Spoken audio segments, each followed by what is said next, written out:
Halo semuanya, balik lagi ke channel aku. Kali ini aku mau kasih tutorial untuk mengolah data di Excel dan SPSS. Sebelumnya perkenalkan dulu, nama aku Sofia Krismania dengan NIM V13230079, mahasiswi di Universitas 11. Kali ini aku mau kasih tutorial ke kalian mengolah data di SPSS. Yang pertama ada linear regression prediction, yang kedua ada linear regression hypothesis testing, yang ketiga ada data logistic regression binary, dan yang keempat ada machine learning. Oke, jangan skip video aku dan bisa like, comment, share, dan juga subscribe. Jadi yang pertama, aku bakal kasih kalian tutorial cara mengerjakan regresi linear prediction. Jadi di sini aku mau share screen terlebih dahulu. Nah, di sini ada data, duration, dan juga skor. Di mana di bagian bawah sini kita itu belum mengetahui nih berapa skor dari duration yang di sebelahnya. Jadi kita perlu menghitung berapa sih skor dari duration yang ada di sampingnya. Nah, gimana caranya? Aku bakal kasih tutorial kalian. Yang pertama, di sebelah kiri kita masukkan dulu outputnya dengan rumus linear. Lalu kita klik kurung buka. Lalu setelah itu kita blok di bagian skor, tapi hanya sampai di sini saja yang datanya sudah diketahui. Lalu kita klik titik koma.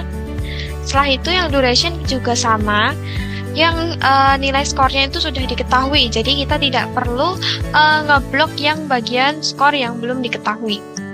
Lalu kita kurung tutup dan kita enter. Nah, di sini udah keluar ini outputnya. Nah, kita tinggal masukkan saja nih ke sini, dan masukannya itu cuman manual aja. Jadi kita ketik manual aja. 5.25002. Lalu yang di sini juga sama, manual aja.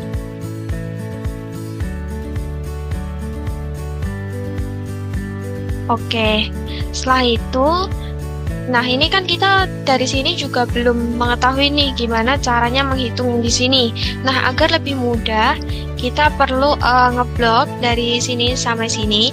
Ini semuanya kita blok karena kita perlu membuat chart. Lalu kita pilih insert dan kita pilih chart. Di sini kita pilih yang pertama ya, yang scatter. Nah, di sini kan udah terlihat ya, tapi supaya lebih mudah untuk membacanya, kita perlu klik kanan, lalu kita pilih add trend line, lalu di sini kita centang nih, ini, dan juga kita arahin ke sini supaya lebih mudah dibacanya. Oke, setelah itu kita tutup dulu ininya. Oke. Setelah itu, di sini, ini tuh kan sudah terlihat nih bagaimana caranya rumus kita mengisi Y. Nah, jadi kita tinggal ikutin aja yang ada di sana. Sama dengan 5,2503 dikali, dikali X. Nah, X itu merupakan bagian dari sini ya. Jadi, kita tidak perlu mencari-cari X-nya karena sudah ada di sebelahnya. Lalu kita pilih tanda plus 67,162. Lalu kita enter aja. Nah, di sini udah terlihat hasil skornya. Nah, ini kan masih banyak nih yang di bawahnya. Jadi sebenarnya kita tidak perlu menghitung satu-satu karena akan membuang-buang waktu. Nah, cara mudahnya kalian bisa menemukan tanda plus warna hitam dan menariknya sampai ke bagian bawah. Nah, ini sudah jadi dan kita tidak perlu menghitungnya satu-satu. Nah, untuk menghilangkan desimalnya yang terlalu banyak, kita pilih yang di home. Di sini kita pilih. Nah, jadi ini skornya sudah ketemu dan Sekian untuk tutorial linear regression prediction kali ini. Kita lanjut ke tutorial berikutnya. Nah, di sini kita melanjutkan untuk tutorial yang kedua, yaitu regression linear hypothesis. Di sini kita udah menyediakan datanya, yang variabel itu merupakan iklan radio, variabel X2 merupakan digital marketing, dan variabel X3 merupakan iklan koran. Lalu untuk variabel Y-nya merupakan keputusan pembelian. Nah, gimana sih cara kita untuk menyelesaikan ini? Pertama, kita pilih data. Di sini kita pilih data di atas. Lalu setelah itu kita pilih data analyze di sebelah sini. Lalu kita cari yang regression.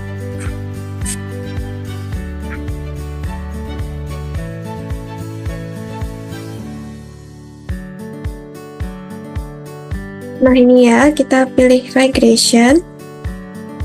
Setelah itu kita pilih OK. Nah, untuk yang data year range, ini kita blok aja dari sini sampai sini. Nah, lalu untuk yang variable X-nya, kita pilih dari iklan radio atas sampai iklan koran bagian bawah. Lalu kita klik OK. Nah, di sini tuh udah keluar ya hasil outputnya. Kita rapikan terlebih dahulu. Nah, setelah itu kita blok aja yang di daerah R-square ini menjadi warna kuning di sebelah sini.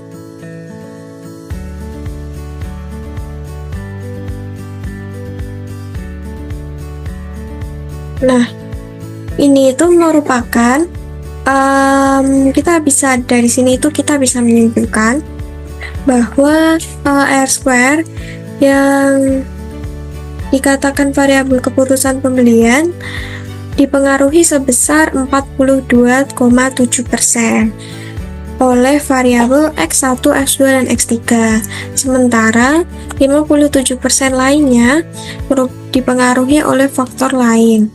Nah, untuk yang bagian ANOVA ini kita blok aja di bagian signifikan. Signifikan ini di sini.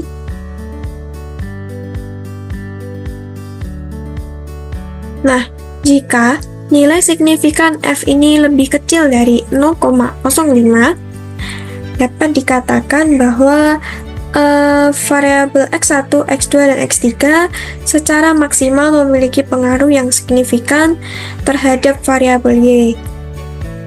Lalu, untuk yang di sini, kita bisa blok dulu ya.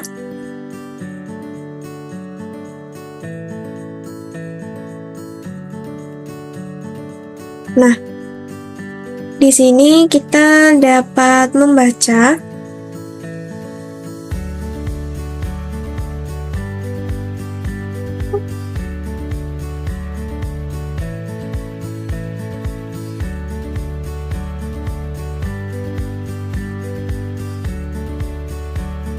p-value untuk X1.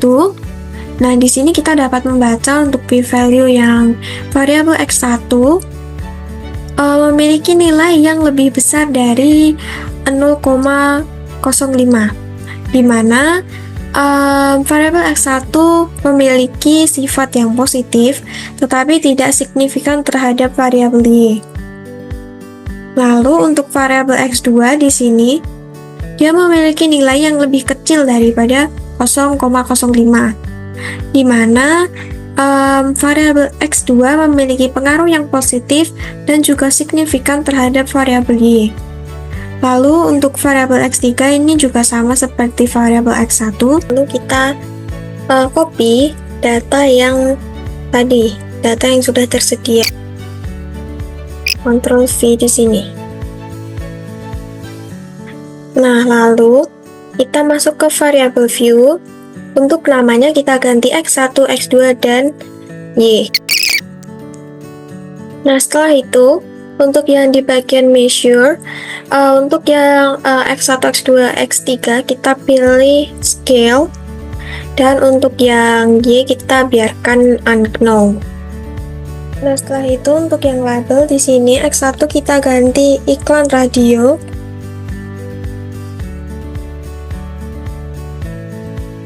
Untuk X2 kita ganti digital marketing.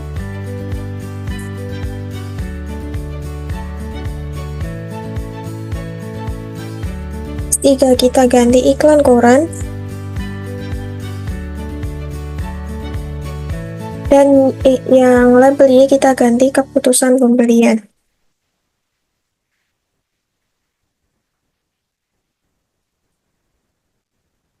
Nah, setelah itu kita balik lagi ke data view di sini. Setelah itu kita pilih data analyze. Kita pilih analyze. Lalu kita pilih regression. Setelah itu kita pilih linear. Nah, untuk yang bagian dependen di sini kita masukkan variabel Y.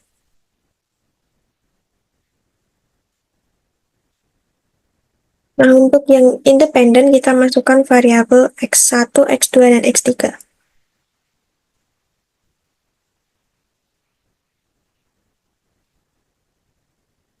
Lalu kita pilih statistik. Nah, di sini kita centang yang collinearity diagnostic. Lalu kita pilih continue. Lalu kita masuk ke plot. Di sini variabel Y kita pilih receipt. Lalu untuk variabel X kita pilih spread. Setelah itu kita centang ini histogram dan centang normal probability plot. Setelah itu kita pilih continue, lalu kita pilih save. Nah, yang save ini kita centang yang understood. Lalu kita pilih continue dan kita pilih OK. Nah, kita tunggu sebentar. Nah, di sini langsung muncul ya hasil-hasil outputnya. Nah, jika data histogramnya bentuknya seperti gunung atau V terbalik seperti ini, artinya data itu terdistribusi dengan baik dan normal. Nah, jika titik-titik dari p-plot ini itu mengitari garis seperti ini dan tidak terlalu jauh, jadi tidak ada titik yang mengisi di area sini, area sini, jadi dia mengitari garis berarti datanya terdistribusi dengan baik juga. Nah, di sini juga ada titik-titik yang di scaffold di sini. Artinya juga datanya terdistribusi dengan baik dan normal. Nah, kita juga bisa lihat di R-square di sebelah sini. Ini sama seperti tadi ya cara membacanya. 42% itu dipengaruhi oleh variabel X1, X2, dan X3, sementara 57% dipengaruhi oleh faktor lain. Lalu di bagian ANOVA di sini, jika nilainya lebih kecil dari 0,05, menandakan signifikan di bagian koefisien. Nah, jika di signifikan di sini, jika nilainya itu lebih kecil dari 0,05, berarti data bersifat signifikan. Nah, sekian untuk tutorial yang kedua. Kita lanjut untuk tutorial yang ketiga. Ini aku memiliki data, yaitu ada age dan subscribe. Nah, di sini, kita bisa lihat datanya itu sampai ke data 42. Nah, gimana sih cara kita bisa menjawab data seperti ini ke SPSS? Jadi kita ini dulu, kita copy datanya untuk masuk ke SPSS. Nah, ini kita Ctrl V. Nah, setelah itu kita masuk dulu ke variable view-nya. Kita ganti age dan juga subscribe. Value yang di sini kita ganti jika 0 artinya no subscribe.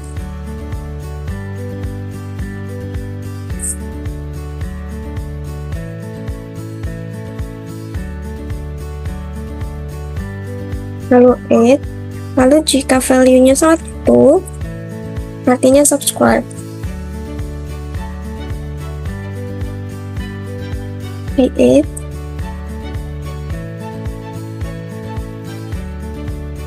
lalu klik OK. Lalu yang measure-nya di sini yang atas kita ganti yang scale, lalu yang bawah kita ganti nominal. Lalu kita masuk ke analyze, kita pilih yang regression, lalu kita pilih binary logistic.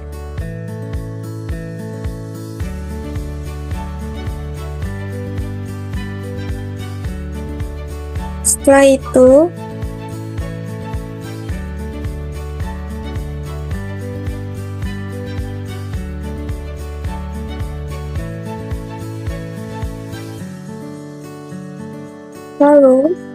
itu yang bagian dependent ini kita masukkan yang subscribe,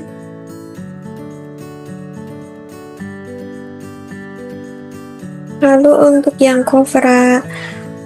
covariates, lalu untuk yang covariates kita masukkan age. Setelah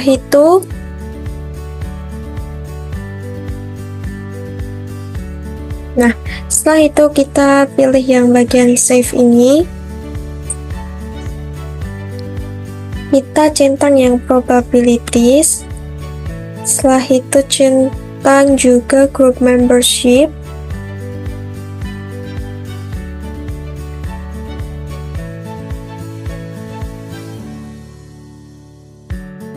setelah itu kita pilih continue.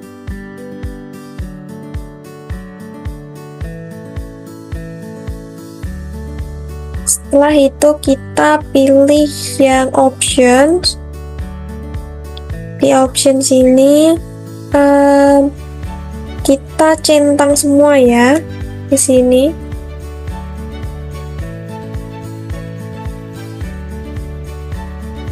Kecuali yang CL4X. Kecuali yang CL4XPB ini kita nggak perlu centang ini. Setelah itu kita pilih continue. Setelah itu kita pilih OK. Ada perbedaan di blok 0 dan juga blok yang 1. Sini kita lihat di sebelah sini di blok 0 ini rata-ratanya adalah 45.000, sedangkan untuk yang blok yang pertama itu rata-ratanya totalnya 38.000. Nah, ini tuh artinya semakin baik datanya semakin akurat.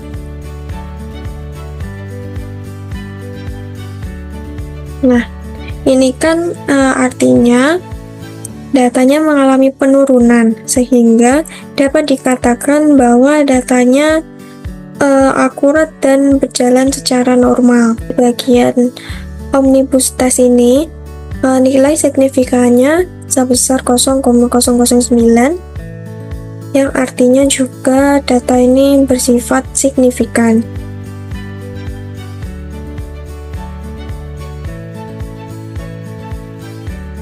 Nah, sekian untuk tutorial yang ketiga. Kita lanjut untuk tutorial yang keempat. Oke, kita lanjut untuk tutorial yang keempat.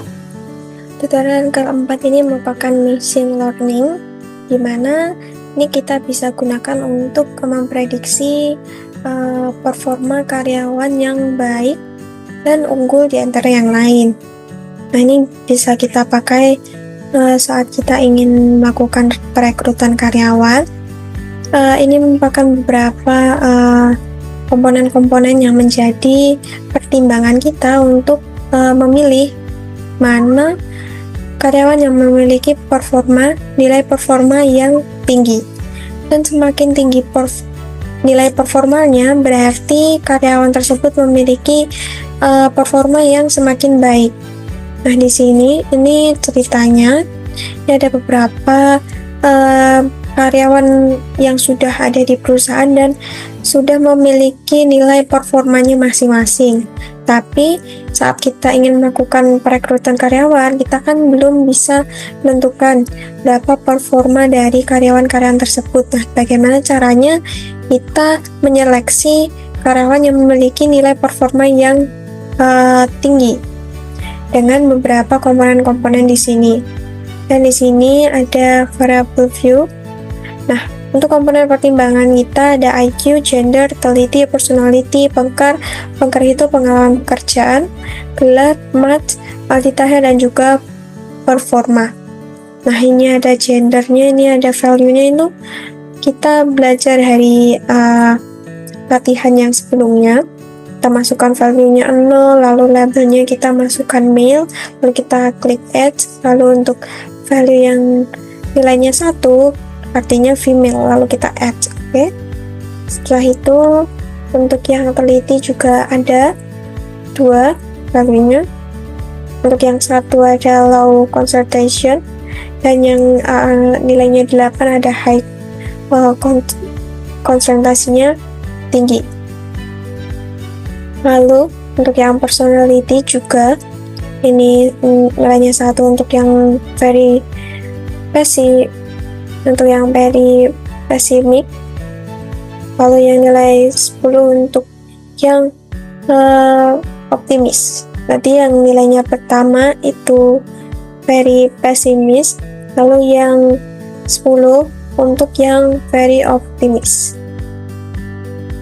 Untuk yang gelar ini ada 0 untuk tidak dan 1 untuk iya. Lalu math juga sama, multitask juga sama. Lalu untuk yang performa di sini ada 10 kemungkinan. Nah, untuk yang 10% nilainya 1, 20% nilai 2, 30% nilainya 3, dan seterusnya. Nah, di sini juga. Nah, setelah itu kita balik ke data view. Nah, untuk penentukannya,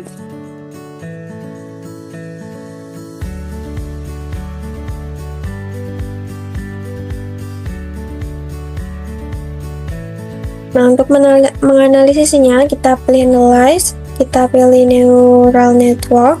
Nah, yang biasanya dipakai itu ada multi-layer perception. Nah, untuk yang bagian dependent kita masukkan yang ini saja, yang skor kinerja atau performa. Untuk yang factorsnya kita masukkan semuanya ya.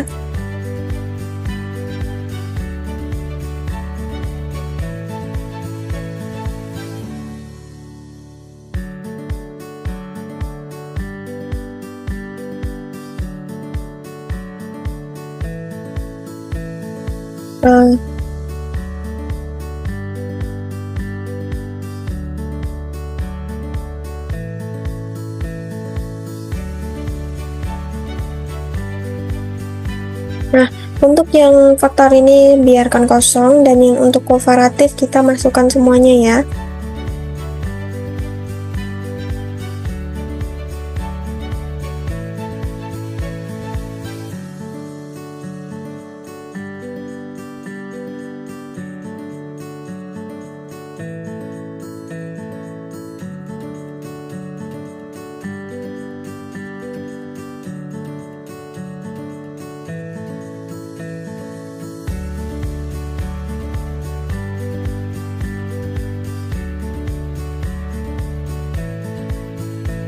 Lalu kita baca di sini di partition. Untuk yang training pertimbangannya sebesar 70%, dan untuk yang tes pertimbangannya sebesar 30%.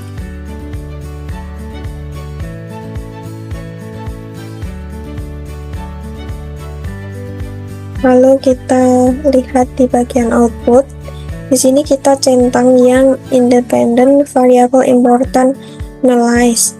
Lalu setelah itu kita pilih yang bagian save. Di sini kita centang yang atas, yang save prediction value or category dependent variable.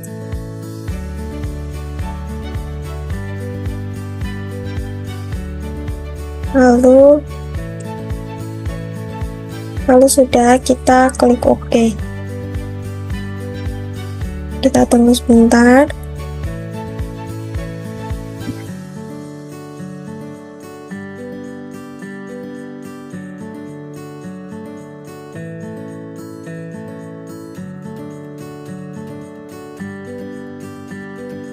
Nah, di sini sudah muncul ya outputnya.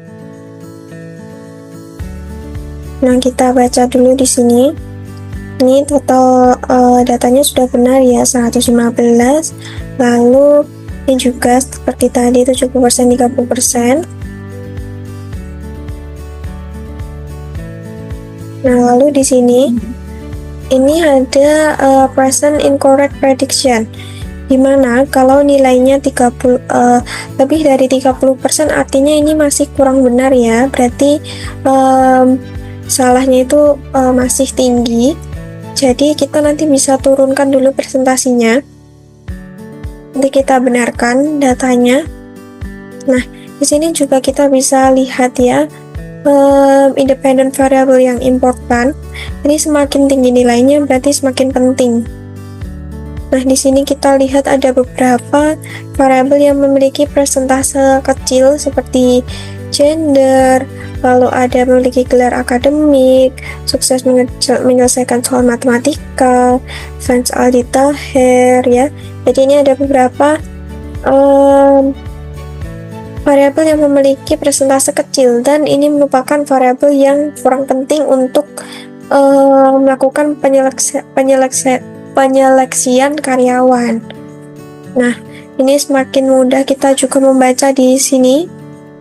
Nah, yang variabel yang paling penting ada IQ dan juga pengalaman kerja, sehingga untuk variabel yang kurang dari 60% ini sebaiknya dihilangkan untuk mempermudah kita menyeleksi karyawan. Nah, bagaimana kita cara untuk memperbaiki datanya?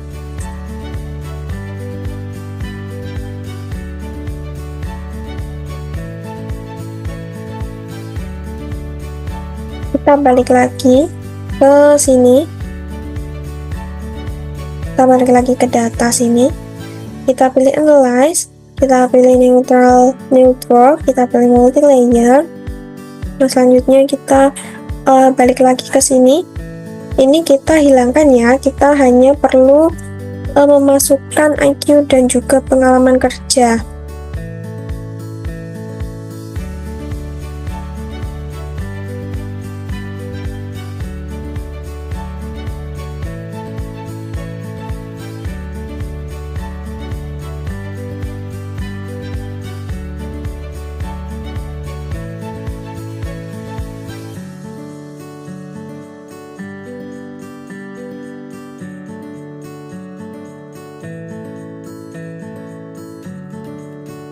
Nah, sudah seperti ini, kita pilih OK.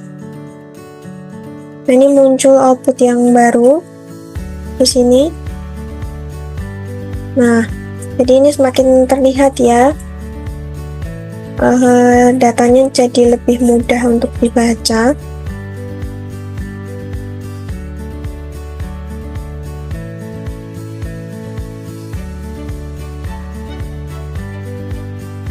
Nah, di sini kita lihat untuk IQ pentingnya itu sebesar 100% dan pengalaman kerja sebesar 59,1%.